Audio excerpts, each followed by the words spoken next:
This is what everybody wants to do. They want to get their name on this trophy, and they'll get their chance on Sunday. Congrats, buddy. Appreciate it, man. It's great to be here. Congratulations, buddy. Good to have you here, That man. is what it feels like to walk into the manager's office for your first time as a big leaguer, and that is the experience Johnson City native Landon Knack got to have a few weeks ago. On Wednesday night, Knack got his first win in the big leagues, and to be honest, it's been a really good start to his career. Let's come over here to our big wall and check out the numbers for Knack so far this season. He is currently 1-1 on the season. He has a 3.27 ERA. That's pretty good right out of the box. He has pitched 11 innings, given up just 4 runs while striking out 9. And while Knack has been a big league prospect for a long time, it was actually a conversation with a coach after a bad outing in spring training last year that changed everything for him. Team owner Joe Gibbs says they aren't ready to make an announcement just yet on who Truex replacement will be. They wanted today just to be about celebrating Martin. But the odds-on favorite right now is Chase Briscoe. Come over here, I'm going to show you. Briscoe is on the job hunt after his current team, Stuart Haas Racing, announced it was closing its doors at the end of the season. Briscoe has 1 career Cup Series win. He advanced to the round of 8 in the playoffs in 2021 and was the Rookie of the Year in the Cup Series, the Xfinity Series, and the Truck Series. And he's hoping that's enough for him to land a job next season. So here's a look at the final 8 teams still standing in the NCAA tournament. The Vols and Purdue met back in November in the semifinals of the Maui Invitational, with the Boilermakers getting the 71-67 win. There are 3 teams still alive from the ACC, 2 from the SEC, Tennessee there, and then 2 from the Big Ten in Purdue and Illinois. And then that final team there, UConn from the Big East. I often refer to the weekend of the Coca-Cola 600, Indianapolis 500 as Racing Christmas. And much like children track Santa on Christmas Eve, race fans are going to be tracking Kyle Larson as he tries to make it from Indy qualifying to the All-Star race tonight. Casey, I am joined now by the new head football coach of the ETSU Bucks, Trey Lamb. First of all, Trey, congratulations. And what are your first impressions of ETSU? What we do. Hardest playing, best condition, most connected, toughest team. It's been good enough so far to get us here. It'll be good enough to get us on top of the ladder. Here we go. Just compete. Just compete. Together on 3. 1, 2, 3. Here we go.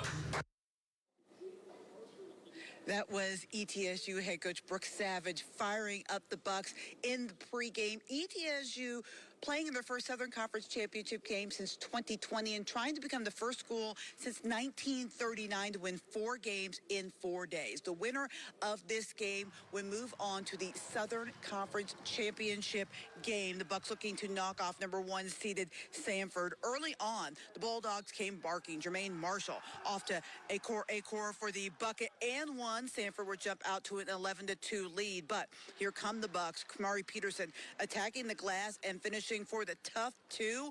Now all tied up. It's Peterson again. Between the legs, step back, and his triple goes down. The Bucks take their first lead of the game. Later on, the Bucks down 2 again. Alan Struthers drives and kicks out to Tyler Rice, delivering off the bench to give the Bucks a lead back. ETSU trailed by just 2 at the half. Second half, Samford on the move as Jaden Campbell takes the pass and hits from beyond the arc. That puts the Bucks down 9, but here comes ETSU again. Bucks swinging around the arc, and Ebby Asamoah delivers from downtown, cuts the deficit to 5. Then it's Peterson with the lay-in. He has 17. Asamoah had 18 for the Bucks. Final minutes, Rylan Jones gets the pass batted down, but finds it mid-air and finishes, and that's just kind of how the final stretch would go. ETSU's magical run ends, falling 76-69 in the title game.